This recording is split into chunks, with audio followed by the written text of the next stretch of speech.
Hi guys, for today's video nga pala, i-recommend ko lang po itong Clear Eyesight. So ito po yung gamot sa mata. Alam nyo ba guys, bukod sa mata, pwede pala to patak sa tenga. So katulad ko, masakit po yung tenga ko. So ito po yung ginagamot ko kasi nakakatulog po ako. Tapos wala pa akong nararamdaman na masakit. Kaya ito masakit dahil nililis ko siya, may natamaan.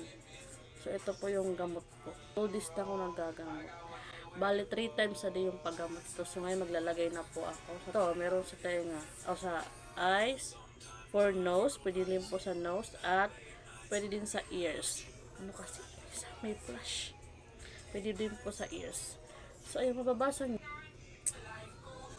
So maglalagay na po ako. So maglalagay na po ako sa aking tenga. Ayan o, may laman po yan o. Ayan.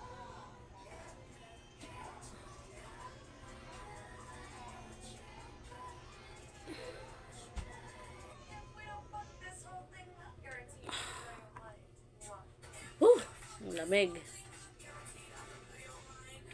So, hindi lang po ito para sa mata. Pwede din po ito sa nose, sa inyong ilong, at sa inyong mga taenga na makapasakit.